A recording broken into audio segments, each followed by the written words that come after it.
The drums stop. That is the first thing I notice, sitting in a chair I was never supposed to touch.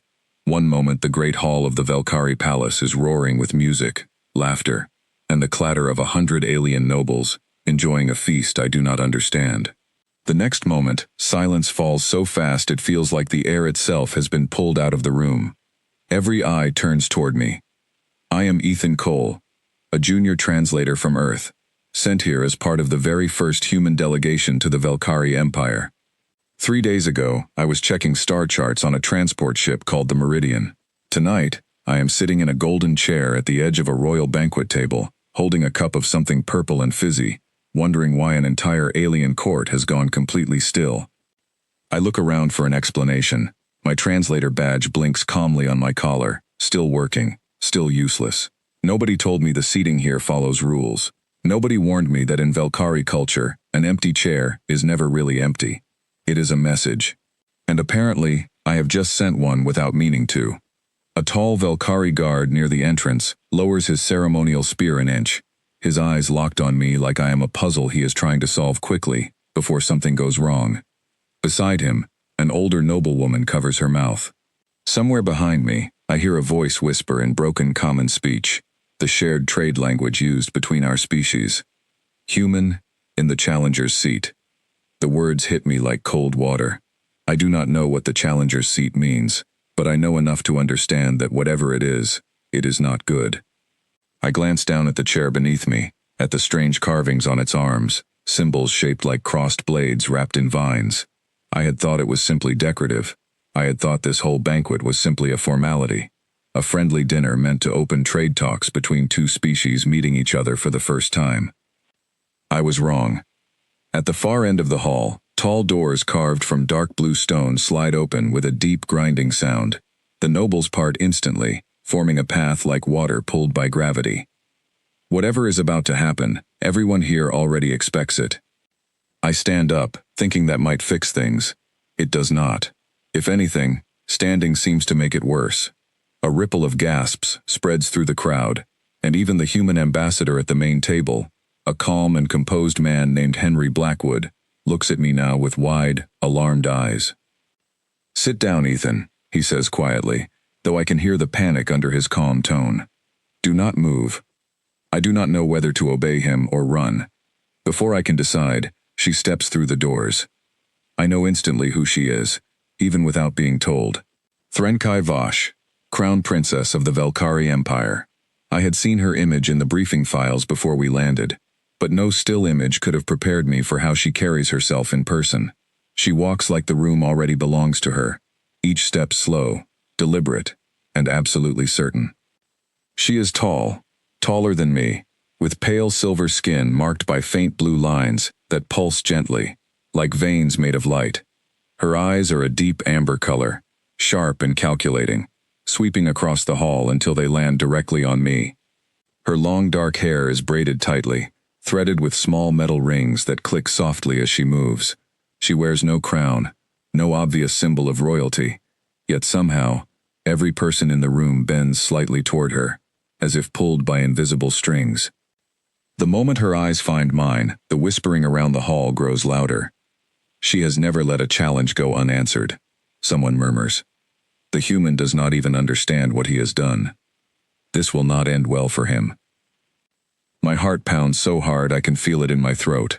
I want to explain, to apologize, to say I sat here by mistake, that back on Earth we do not have rules about empty chairs, that I only wanted a place to sit where I would not be in anyone's way. But my voice seems to have abandoned me completely. Threnkai stops a few paces from the table, studying me the way a hunter studies unfamiliar tracks in the snow. Her guards flank her, hands resting near ceremonial blades at their hips, watching for any signal from her. The entire hall waits, breathless, as if the fate of something much larger than one confused human hangs in the balance. "You sit," she says finally, her voice smooth, layered with a strange resonance that makes it feel like more than one person is speaking at once. In the challenger's seat. Her translator device, a small silver disc near her collarbone, converts her words into clear common speech, but even without it, I think I would have understood the weight behind her tone. "I did not know," I manage to say. My voice cracks slightly, betraying just how out of my depth I feel. I am sorry. I was only looking for somewhere to sit. A ripple of disbelief moves through the crowd. Somewhere to my left, a noble with sharp cheekbones and cold eyes lets out a short, mocking laugh. I recognize him vaguely from earlier introductions. A warrior named Kale Draven, one of the princess's most decorated generals. He does not bother hiding his amusement at my confusion. He claims ignorance, Kale says loudly enough for the whole hall to hear. A human, sitting in the seat reserved for those brave enough, or foolish enough, to challenge the crown princess's authority, and he expects us to believe he simply wandered into it. Threnkai raises one hand slightly, and Kale falls silent instantly, though his eyes stay locked on me with clear distaste. Is this true? Threnkai asks me directly, stepping closer. You did not know the meaning of this seat. I swallow hard, forcing myself to meet her gaze instead of looking away. Something tells me that looking away right now would be a mistake, that whatever is happening, weakness will not help me. I promise you, I say, as steadily as I can manage, if I had known, I would never have sat here. On my planet, an empty chair is just an empty chair. I did not mean to challenge anyone. I did not even know that was possible. For a long moment, she says nothing. Her amber eyes search my face, studying every flicker of expression, every small movement, as if trying to determine whether I am telling the truth or performing a very convincing lie. The silence stretches so long that I become aware of my own heartbeat again, loud and fast against my ribs. Then, unexpectedly, something shifts in her expression. It is subtle, barely visible, but I catch it. Not anger, not offense, something closer to curiosity. You did not run, she says quietly, almost to herself. You did not beg. You did not lie to protect yourself. She tilts her head slightly, studying me the way someone studies a rare object they were not expecting to find. Interesting. Kale steps forward again, clearly unhappy with the direction this is taking. Princess, the law is clear. Whoever sits in the challenger's seat, knowingly or not, has issued a challenge. Tradition demands a response. I am aware of tradition, General, Threnkai says, her tone sharpening just slightly, enough to make Kale take half a step back. I do not need it repeated to me in my own hall. She turns back to me, and for the first time, I notice the entire room is holding its breath, waiting to see what she will do. Some ancient law apparently gives her only a few paths forward, and none of them, judging by the tension around us, involve simply letting me quietly return to my seat and finish my drink. There is an old rite, she says slowly, choosing her words with obvious care, rarely used, allowing the crown to claim a challenger instead of eliminating them. It has not been invoked in generations. Most consider it a relic, a piece of history, rather than a living law. Gasps ripple through the crowd. Even Ambassador Blackwood looks stunned, glancing quickly toward the other human delegates, as if searching for guidance none of them have. Kale's expression darkens. Princess, you cannot possibly mean to invoke it, not for a human, not for someone who does not even understand our customs. Threnkai does not look at him. Her eyes stay fixed on me, sharp and calculating, yet somehow also alive with something like excitement, the way a warrior looks when they finally find an opponent worth studying. I have fought 17 challengers in ritual combat, she says, loud enough for the whole hall to hear. Warriors trained since birth for exactly that purpose. All of them knew precisely what they were doing when they sat in that chair. All of them wanted power, position, or my downfall. She steps even closer, until she is standing directly in front of me, close enough that I can see the faint glow of the blue lines beneath her skin, pulse slightly brighter. This one, she continues, wanted a place to sit. A few nobles chuckle nervously, unsure whether laughter is permitted. Threnkai's mouth curves into the smallest hint of a smile, though her eyes remain sharp, assessing, unreadable.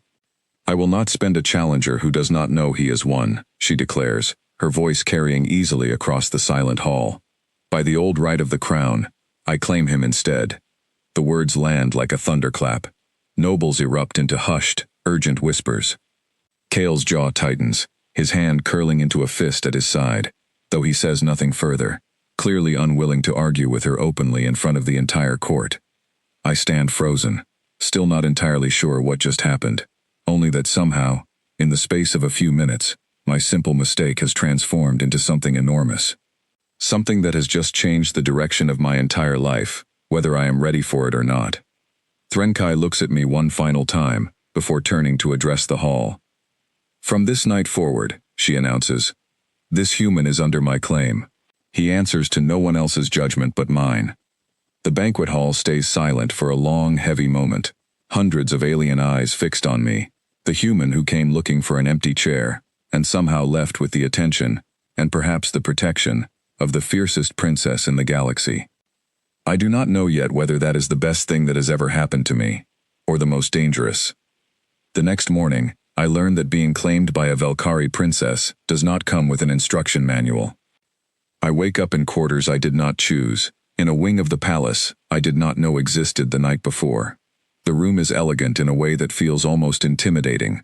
Tall windows overlooking gardens filled with glowing blue plants, a bed carved from pale stone, and no visible door handle until a servant shows me the hidden panel along the wall.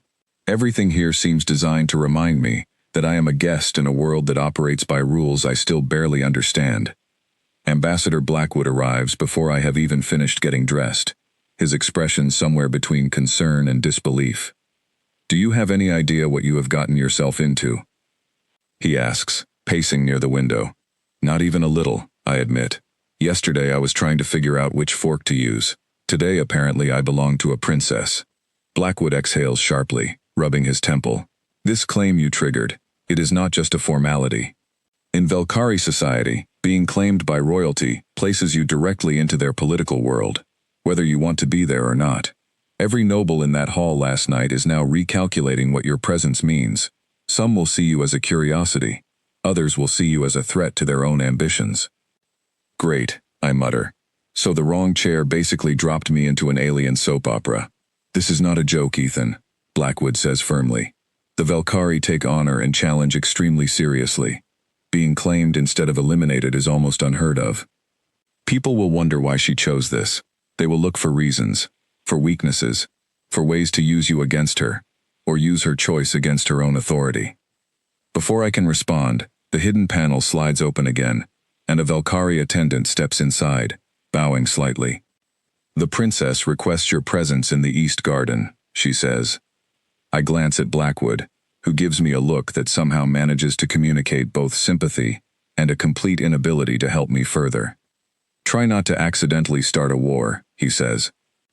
"No promises," I reply, only half joking. The East Garden turns out to be breathtaking, filled with tall silver trees, whose leaves shimmer faintly, even in daylight, and paths lined with small glowing stones that pulse gently underfoot. Threnkai stands near a fountain shaped like coiling waves, her back to me, watching the water catch the morning light.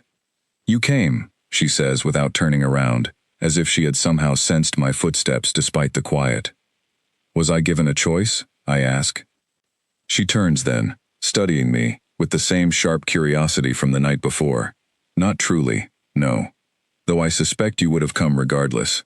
You do not strike me as someone who runs from things he does not understand." "I ran from plenty back on Earth," I admit. "Mostly deadlines and awkward family dinners." Something flickers across her face, not quite a smile, but close. "Your species has a strange sense of humor. You get used to it," I say.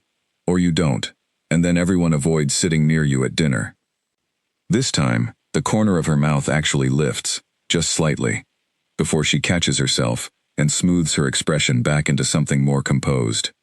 "You understand," she says, walking slowly around the fountain, "that what happened last night was not simple mercy. I do not perform empty gestures in front of my court. Every choice I make in that hall carries weight, whether I intend it or not." "So why did you choose this?" I ask.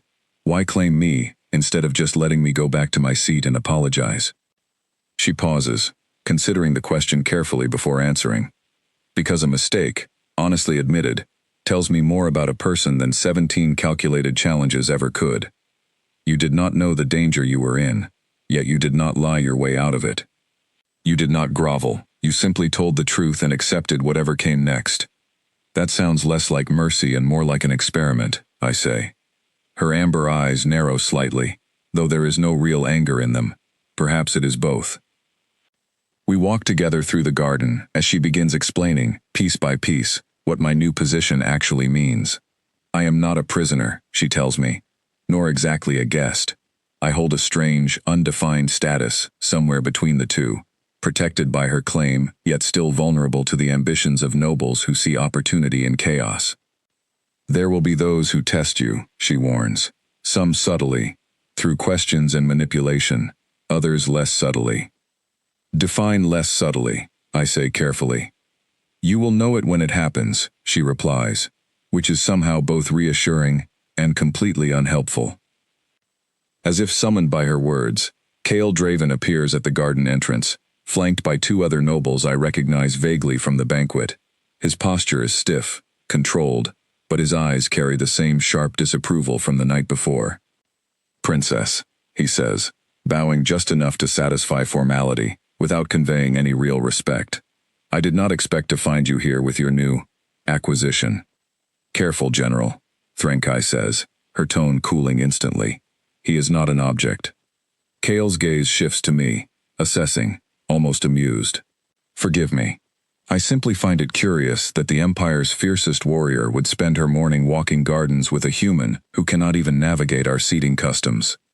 I am learning, I say, keeping my voice steady, despite the obvious challenge in his tone. Faster than you might think.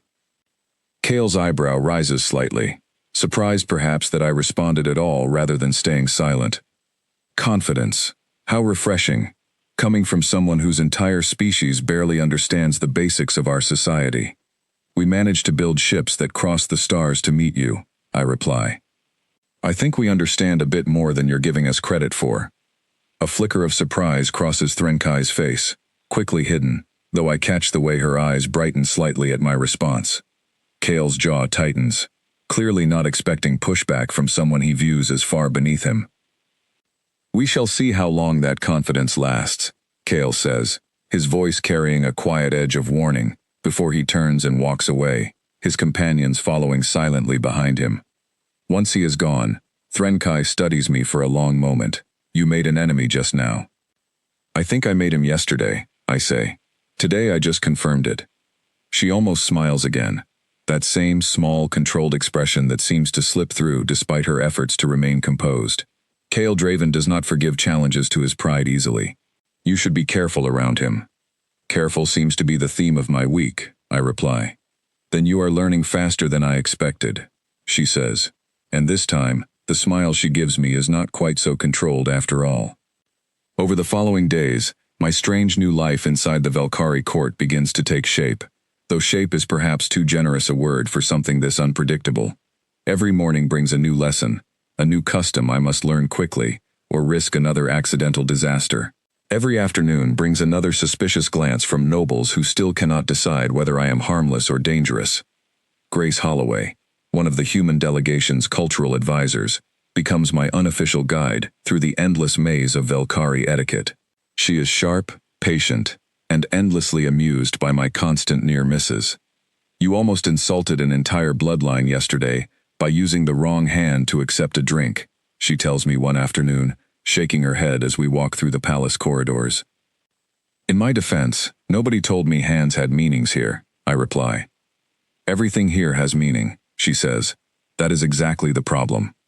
Despite the chaos, something unexpected begins happening during my time with Threnkai. What starts as tense, careful conversation slowly shifts into something closer to genuine exchange.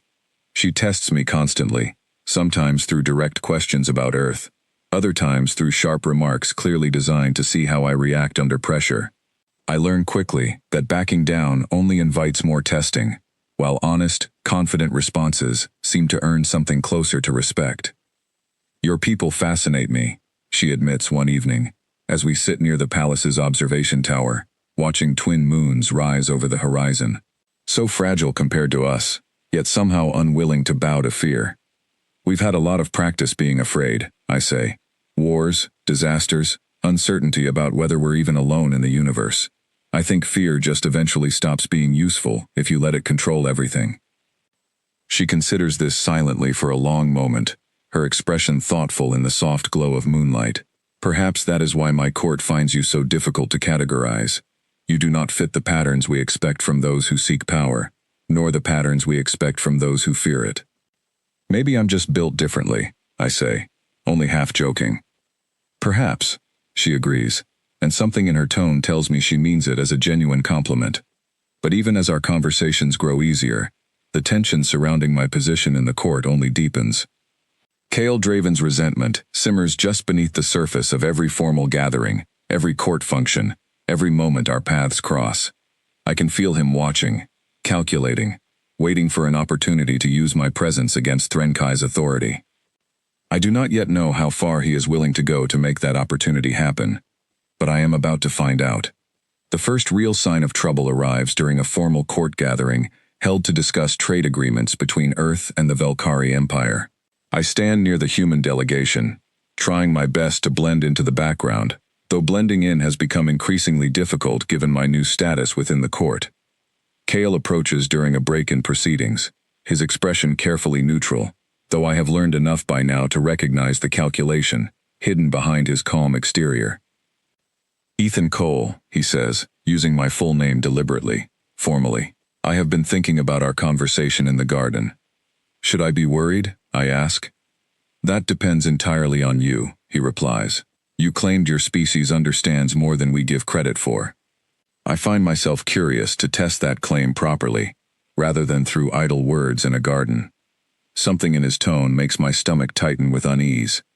What exactly are you proposing? His lips curve into a thin, calculated smile.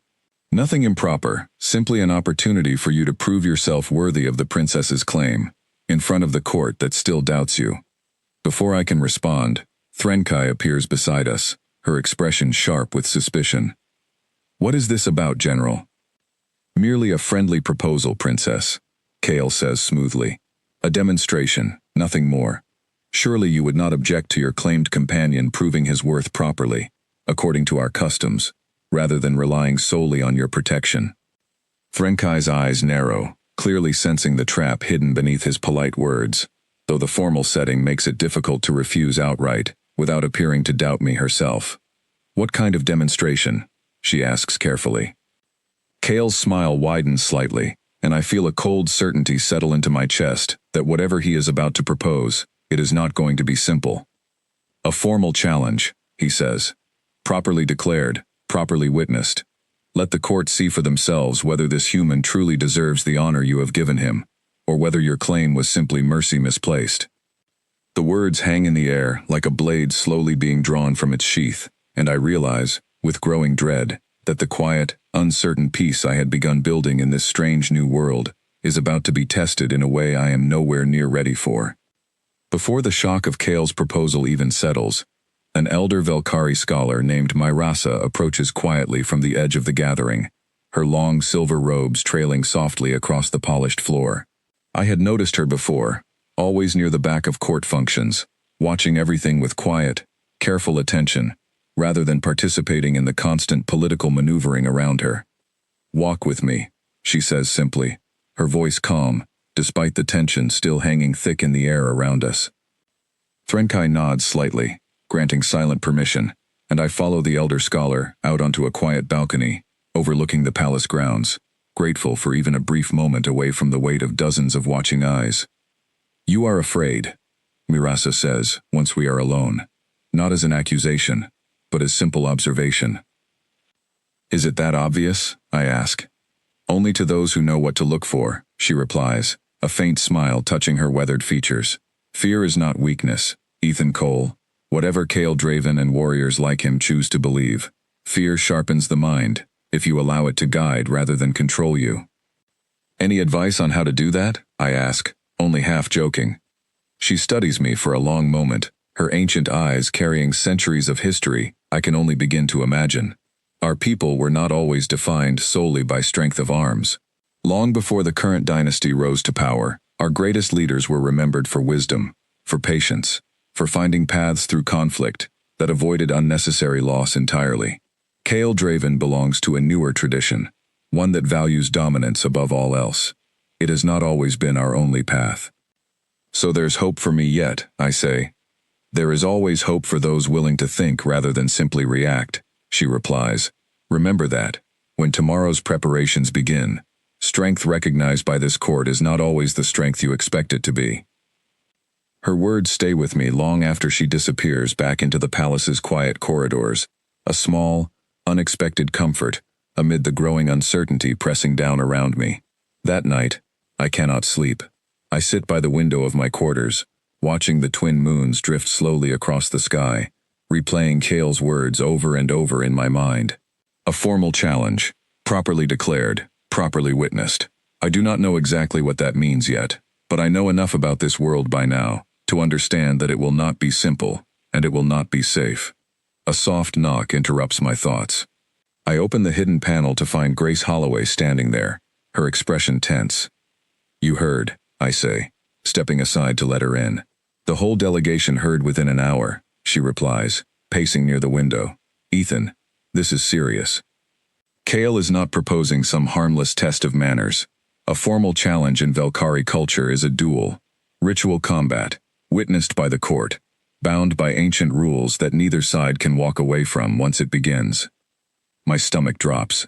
A duel, as in actual fighting. As in exactly that, Grace confirms. And before you ask, no, you cannot simply refuse. Refusing a formal challenge, once it has been properly declared, is considered a permanent stain on the honor of whoever claimed you. It would not just embarrass you, it would weaken Threnkai's position in the entire court. I sit down heavily on the edge of the bed, running a hand through my hair. I have never fought anyone in my life, Grace, not really. I once got into an argument with a printer that ended with me apologizing to it. Despite the tension, a small, tired laugh escapes her. This is different, but maybe not impossible. The Velkhari value strength, yes, but their history is full of stories where cleverness matters just as much as raw power. If you are going to survive this, you cannot fight Kale the way he expects. Comforting, I say. Any idea how I'm supposed to fight in a way he doesn't expect, when I don't even know the rules yet? That, Grace says, is exactly what we need to find out. Over the following days, my life transforms into something resembling a crash course in survival. Threnkai, though clearly troubled by the situation, refuses to interfere directly, explaining that any obvious intervention on her part would only confirm Kale's accusation that her claim over me was a mistake born from weakness rather than genuine judgment. If I step in to save you, she tells me one evening, her voice tight with restrained frustration, I prove his point. The court will say I protected you because you could not stand on your own. That perception could cost us both far more than this single challenge. So I'm on my own, I say. Not entirely, she replies. I cannot fight for you, but I can make certain you understand exactly what you are facing. She begins teaching me herself, late at night, in a private training hall hidden deep within the palace. I learned that Velkhari formal duels are governed by strict, ancient rules, fought not with modern weapons, but with ceremonial energy staffs, designed to stun rather than kill, a tradition meant to preserve honor without unnecessary loss of life. Victory comes not from eliminating an opponent, but from forcing them into submission, either through direct defeat or through a formal concession, a moment where one fighter yields, acknowledging the other's superiority before the entire court. Kale is stronger than you, Threnkai says bluntly during one of our sessions, watching me stumble through basic defensive stances. Faster, more experienced, trained since childhood in combat, you are only now beginning to understand. If this becomes a contest of pure strength, you will lose. Then I guess I need a different plan, I say, breathing hard after yet another failed attempt to block her practice strikes. Yes, she agrees. You do.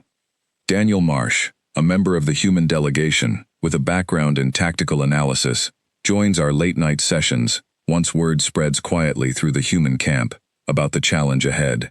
Unlike Grace, who focuses on cultural understanding, Daniel approaches the problem like a puzzle, to be solved through strategy rather than strength. The rules say victory comes from submission, not elimination, Daniel points out, studying notes he has gathered from Velkhari historical records, translated by the delegation's linguists. That means the fight is not just physical, it is psychological. If you can force Kale into a position where continuing the fight becomes pointless, or worse, embarrassing for him in front of the court. You might be able to win without ever matching his physical strength directly. How exactly do I do that? I ask. Daniel taps the notes in front of him. Terrain, timing, rules most fighters ignore, because they rely so heavily on raw power instead. Every advantage that does not depend on strength becomes an advantage worth using. Over the following nights, we build a plan piece by piece, studying historical accounts of duels won not through superior combat skill, but through clever use of environment, unexpected pacing, and a deep understanding of the very rules meant to bind both fighters equally. I spend hours training not just in combat basics, but in reading the specific layout of the palace's ceremonial dueling ground, learning where uneven stone might cause an overconfident opponent to stumble, where shifting light through the tall windows might momentarily blind someone relying purely on speed and aggression. Threnkai watches these preparations with an expression I cannot quite read, somewhere between skepticism and cautious hope. "You truly believe cleverness can overcome strength this vast?" she asks one night, after watching me practice a particular maneuver Daniel designed, involving deliberate footwork near the edge of the dueling ground. "I believe strength alone rarely wins, as often as people think it does," I reply. "Back on Earth, some of our biggest victories came from people who were outmatched in every obvious way, but who understood the situation better than their opponents did." She studies me for a long moment, something thoughtful flickering behind her amber eyes. "Kale has never faced an opponent who thinks the way you do. Perhaps that alone will be worth more than you realize."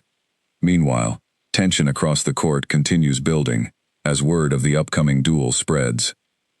Nobles who once viewed me with mild curiosity now watch with sharp, calculating interest, clearly wondering whether Kale's confidence is justified, or whether the strange human claimed by their fiercest princess might actually survive what is coming. Not everyone within the court views the coming duel with simple curiosity. Late one evening, while returning from another exhausting training session, I overhear two nobles speaking quietly, near a darkened corridor, unaware of my approach. "Kale has arranged more than a simple test of skill," one voice murmurs. "He has spoken with the arbiters overseeing the duel's rules, small adjustments, nothing anyone could easily prove, but enough to tilt the outcome further in his favor. The princess will be furious if this becomes known," the second voice replies. "It will not become known," the first voice says firmly. "Not if the human loses as expected." I press myself against the shadows until they pass, my heart pounding with a mixture of anger and fresh uncertainty. I find Daniel immediately, relaying what I overheard. "That changes things," Daniel says grimly, rubbing his temple as he considers the implications. "If Kale has influenced the arbiters, we cannot rely purely on the rules working fairly in our favor. We need a plan that succeeds regardless of small advantages he might have arranged." "Meaning what exactly?" I ask. "Meaning we stop assuming anything about that courtyard will favor us," Daniel replies. "We plan for a fight where every possible detail might be working against you, and we find victory anyway." We spend the following nights refining our strategy even further, no longer relying on any single advantage, building instead a flexible approach, centered entirely on patience, observation, and forcing Kale into decisions that serve our purposes rather than his own. Threnkai, when I finally tell her what I overheard, grows quietly furious, though she agrees that confronting Kale directly without solid proof would only weaken our position further. "Win first," she says, her voice tight with restrained anger. "Then we will address whatever advantages he believes he has secured." Kale himself makes no secret of his certainty. I encounter him twice more before the duel, each time met with the same calm, condescending confidence. "I almost feel sympathy for you," he tells me during one such encounter, his tone dripping with false concern. "You do not even understand what you have agreed to. This will not be a contest. It will be a lesson, delivered publicly, about the true difference between our species." "We'll see," I reply, refusing to let his words rattle the careful composure I am still learning to maintain. "Yes," he agrees, something dangerous flickering behind his cold eyes. "We will."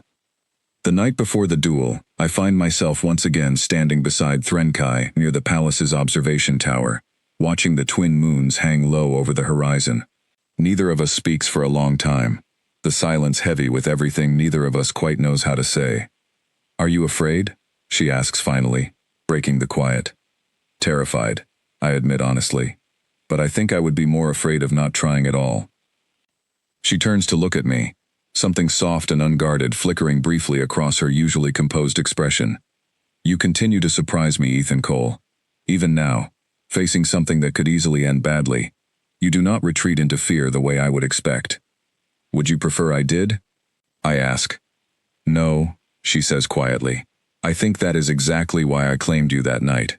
Though I did not fully understand my own reasoning at the time, there is something in the way your species faces uncertainty that my own people have largely forgotten how to value. High praise, I say, coming from someone who has beaten 17 challengers. A small, genuine smile crosses her face, quickly hidden, but not quickly enough for me to miss it entirely. Do not lose tomorrow, Ethan. I find myself unexpectedly invested in your continued presence within my court. I'll do my best, I promise. Though even as I say it, I am acutely aware of exactly how uncertain that promise truly is. The following morning arrives far too quickly. The ceremonial dueling ground sits within a wide, open courtyard near the heart of the palace, surrounded by tiered stone seating already filling with nobles, eager to witness whatever is about to unfold. Sunlight streams through tall, arched windows lining the courtyard's edges, casting long, shifting patterns of light and shadow across the smooth stone floor below, exactly as Daniel and I had studied during our preparations. Kale stands at the opposite end of the dueling ground, dressed in ceremonial armor that gleams under the morning light, a long energy staff resting easily in his grip, as though it were simply an extension of his own body. Beside him, several nobles murmur quietly, clearly already anticipating the outcome.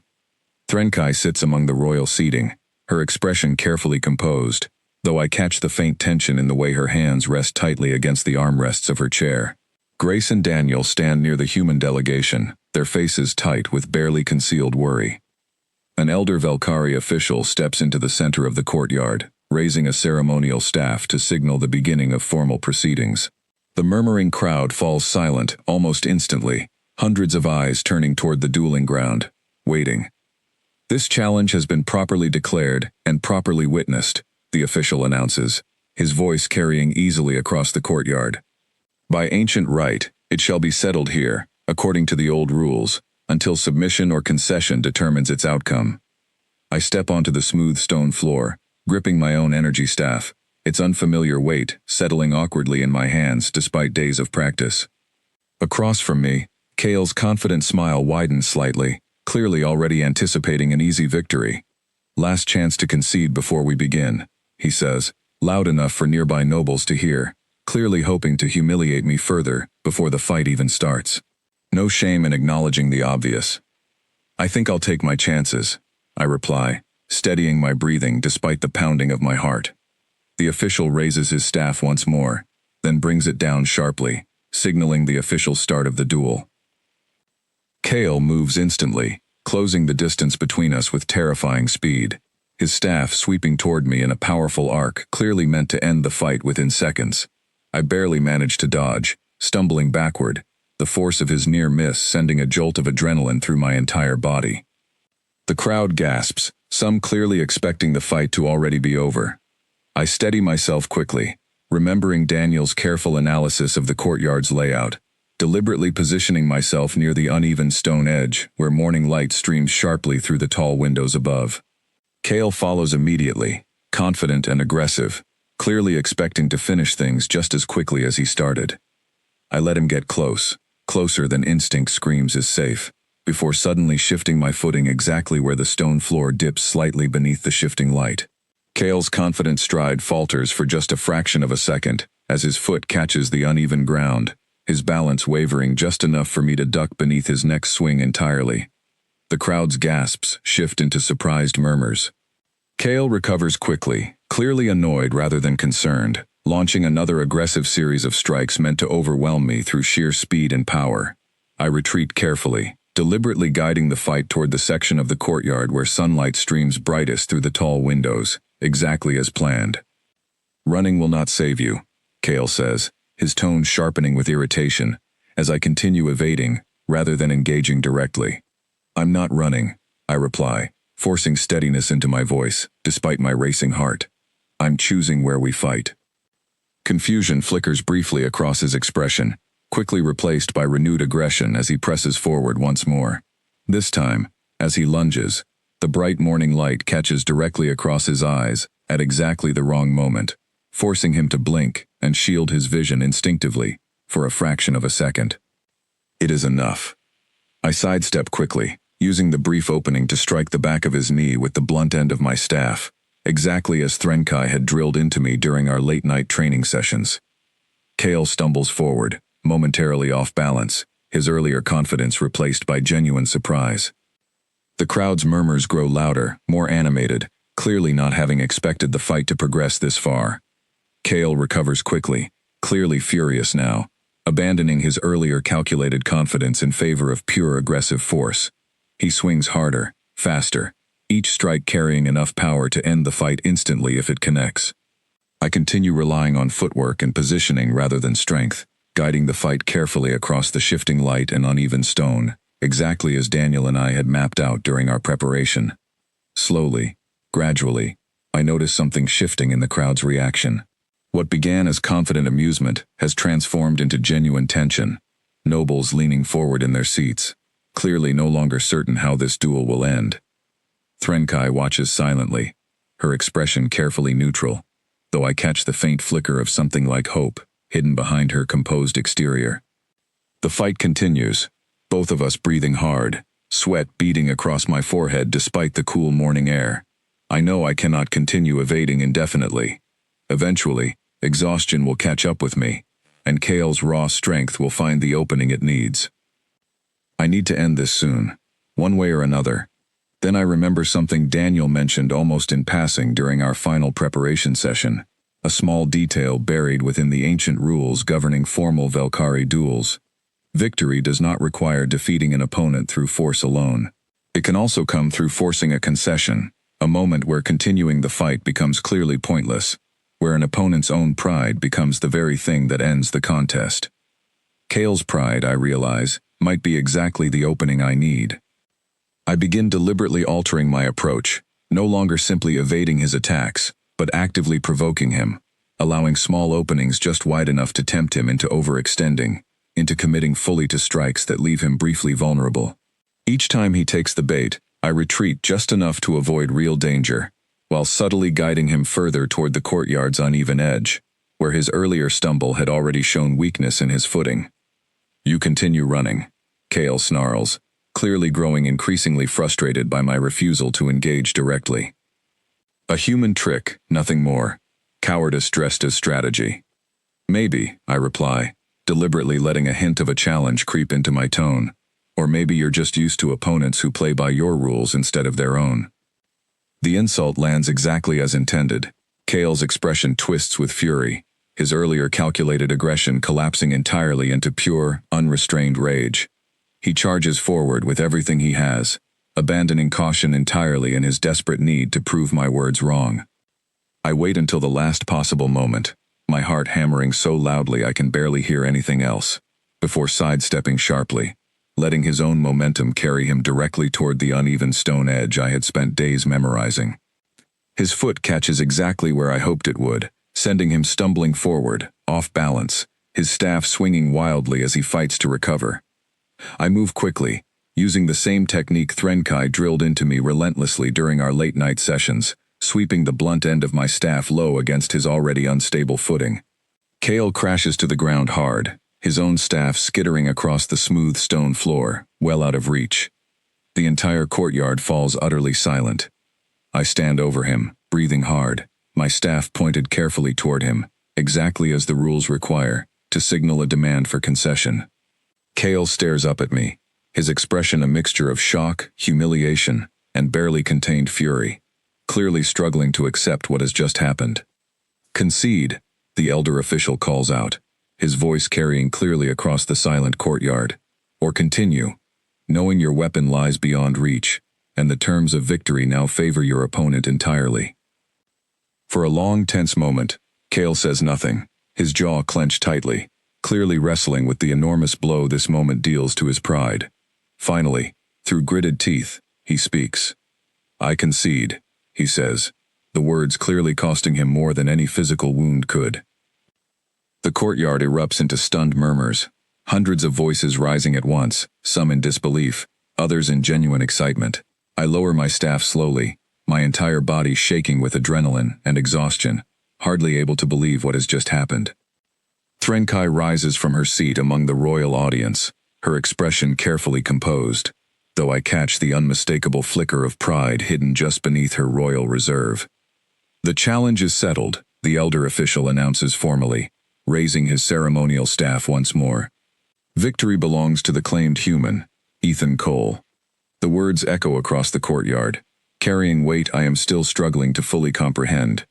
I glance toward Cale, still kneeling on the stone floor, his earlier confidence utterly shattered, replaced by something closer to grudging, reluctant respect.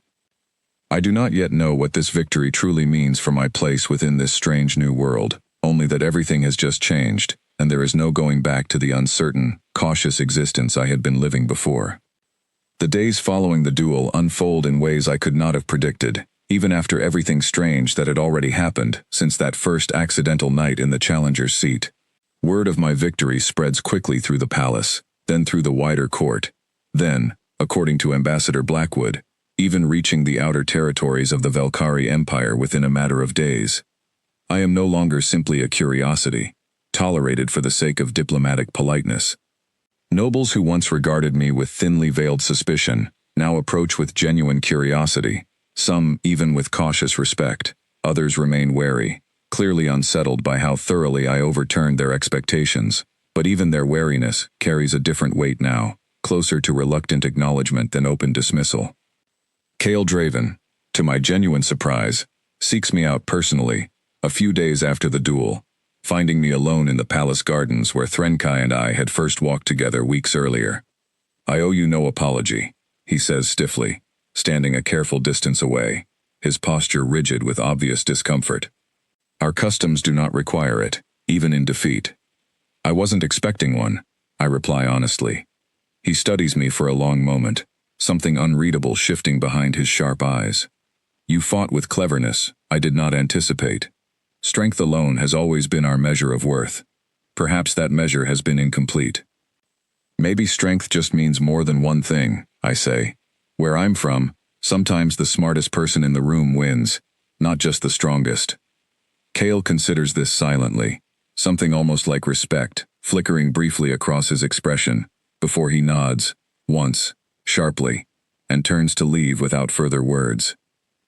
It is not friendship, not yet, perhaps not ever entirely, but it feels like the beginning of something closer to genuine understanding between us.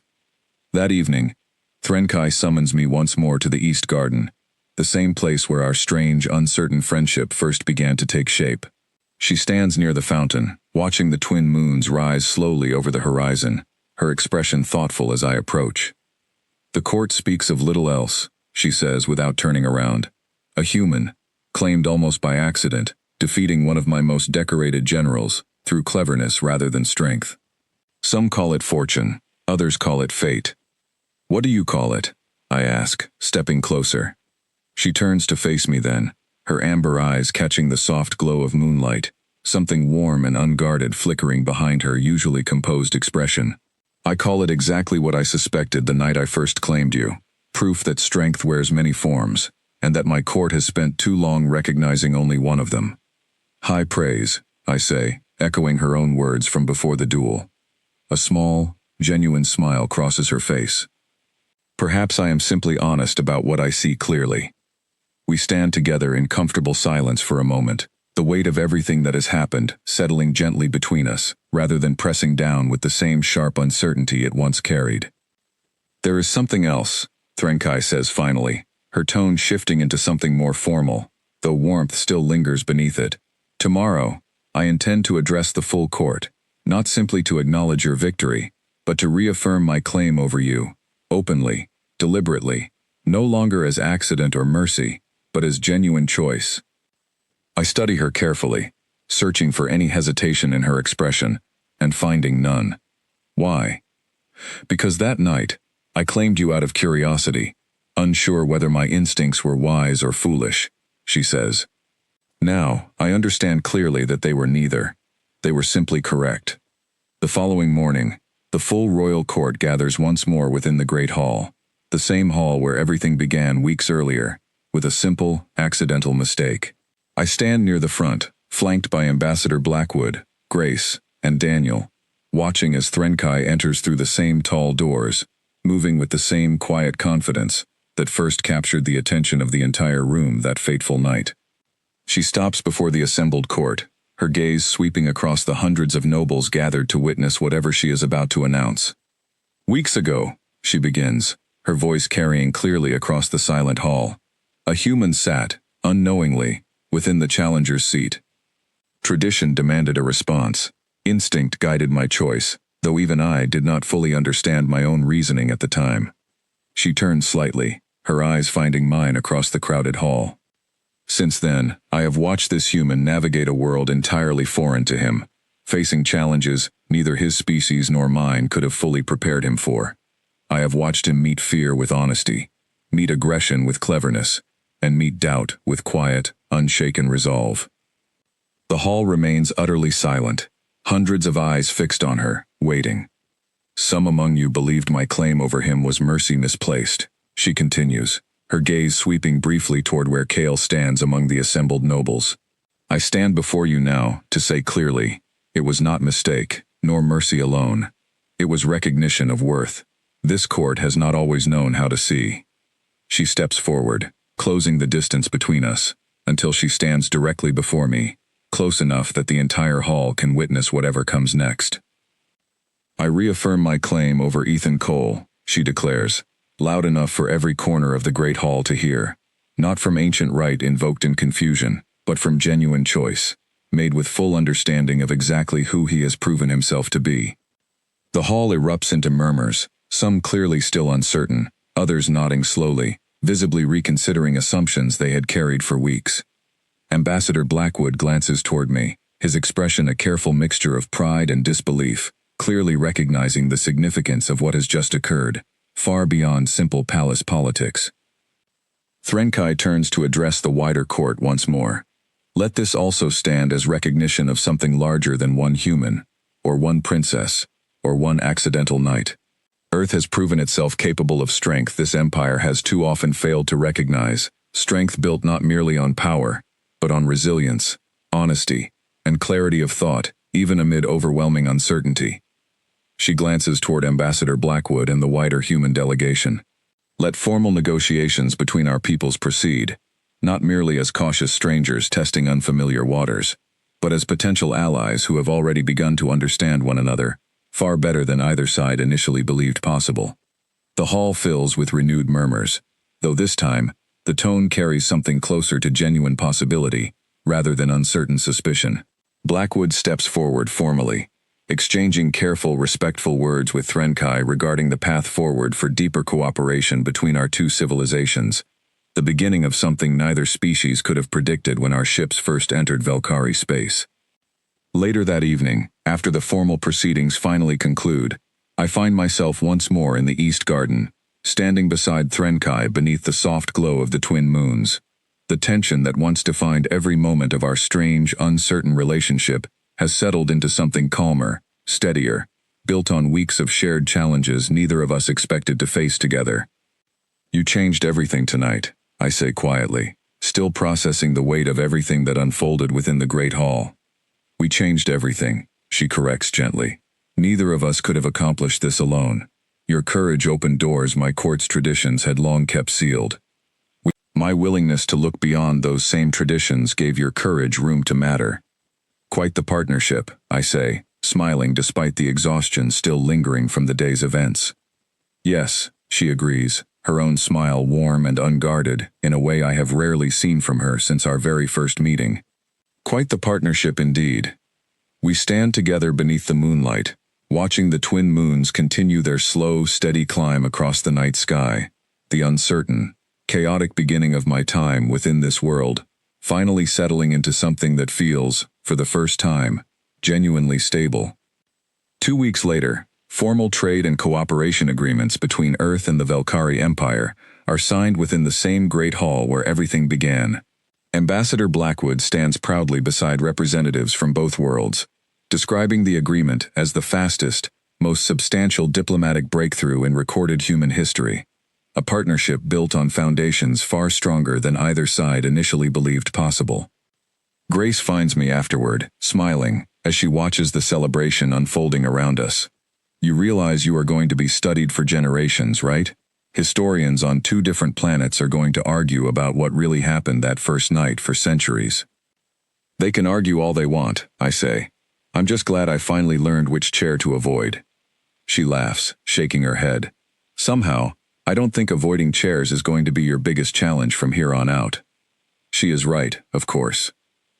Even Myrasa, the quiet scholar who first offered me guidance before the duel, approaches during the celebration, her weathered face carrying a rare, genuine smile. You proved something today that this court needed to remember, she tells me. Strength is not a single shape, it never was. Perhaps now, more of my people will remember that truth. Kale approaches as well, standing stiffly beside Threnkai as the celebration continues around us. Whatever quiet manipulation he attempted before the duel remains unspoken between us. A private understanding neither of us feels the need to voice publicly. Instead, he simply nods once, a gesture that carries far more weight coming from him than words ever could. As the celebration continues late into the evening, Threnkai leads me quietly away from the crowded hall, back toward the East Garden where so much of what defines this new chapter of my life first began to take shape. There will be more challenges ahead, she tells me, standing beside the same fountain where our earliest conversations first unfolded. Not all of them will be as straightforward as a single duel. Building something lasting between 2 entirely different worlds will demand patience neither of our peoples fully possess yet. I think we're better at patience than we used to be, I say, both of us. She smiles, the same warm, unguarded expression that has become increasingly familiar over these past strange, transformative weeks. Perhaps we are.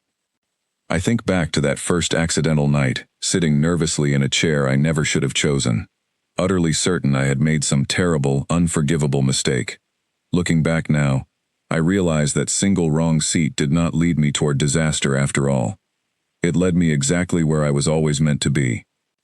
Somewhere among the stars, far beyond anything I could have imagined back on Earth, I have found not just an unexpected ally, but the beginning of something far larger, a bridge between 2 entirely different worlds, built not through grand strategy or careful diplomacy alone, but through one honest mistake, one fierce princess willing to see beyond tradition, and one simple truth neither species had fully understood until now. Strength comes in more forms than either of our worlds ever imagined, and sometimes, the most powerful alliances begin not with careful planning, but with something as small, as accidental, and as unexpectedly transformative as choosing the wrong seat at exactly the right moment.